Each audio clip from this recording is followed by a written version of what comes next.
दुनिया की ताजा खबरें।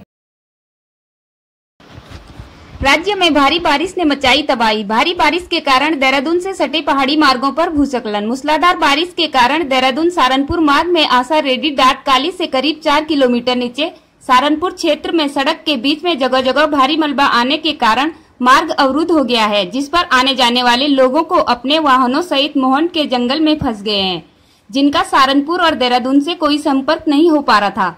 थाना अध्यक्ष क्लेमेंट टाउन दिलबर सिंह नेगी पुलिस बल के साथ आपदा उपकरणों एवं जेसीबी सहित डाटकाली के नीचे लैंडस्लाइड एरिया में गए और मलबा साफ करवाया, लेकिन इसी दौरान पहाड़ी से भारी बादल फटने से बहुत बड़े स्तर पर मलबा सड़क पर आ गया है, जिस कारण पुनः अवरुद्ध हो गया है।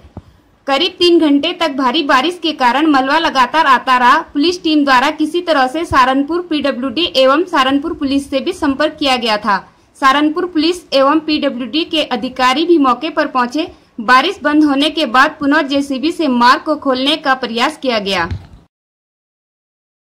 दुनिया भर में आतंकी संगठन आईएस का खतरा बढ़ता जा रहा है। इसी सिलसिले में भारत ने आतंकी संगठन के खिलाफ ठोस कदम उठाते हुए पहली बार फिलीपींस को $5 लाख यानी तकरीबन 3.2 करोड़ रुपए की आर्थिक मदद दी है।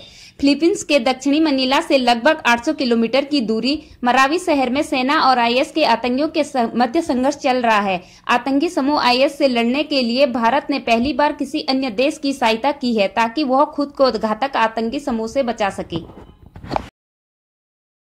यूनेस्को ने गुजरात के अहमदाबाद को वर्ल्ड हेरिटेज सिटी घोषित किया है। यूनेस्को के इस ऐलान के साथ वर्ल्ड हेरिटेज साइट में आने वाला अहमदाबाद भारत का पहला शहर बन गया है।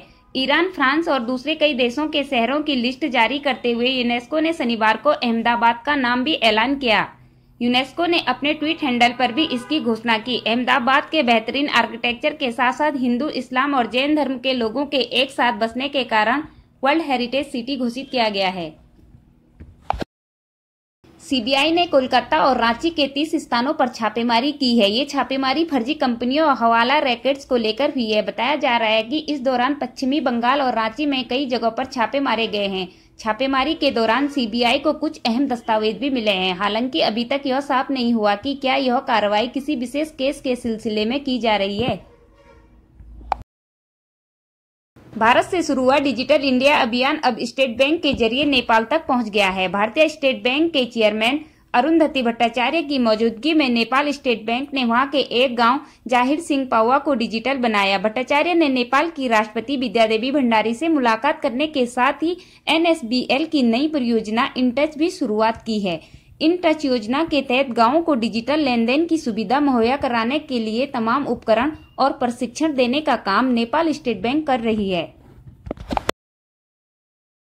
देश के सबसे बड़े बैंक भारतीय स्टेट बैंक ने छोटे डिजिटल लेन देन को बढ़ावा देने के लिए 1000 रुपये तक के आईएमपीएस तत्काल भुगतान सेवा हस्तांतरण पर शुल्क समाप्त कर दिया है। इससे पहले 1000 रुपये तक के आईएमपीएस लेन देन पर देय सेवा कर के साथ स्टेट बैंक प्रति लेन देन 5 रुपये का शुल्क वसूल रहा था। उत्तर प्रदेश सरकार ने बिगर लाइसेंस मीट बिक्री की दुकानों पर शिकंजा कसना शुरू कर दिया है। हालांकि लाइसेंस हासिल कर इसे संचालित किया जा सकता है। खाद्य एवं सुरक्षा विभाग ने मीट की दुकान चलाने के लिए नियमों के 32 बिंदुओं की लक्ष्मण रेखा खींच दी है। इसे पार करने पर मीट बेचने की अनुमति प्रदान की जाएगी। आज के लिए बस इतना ही। देखते रहिए JBM न्यूज।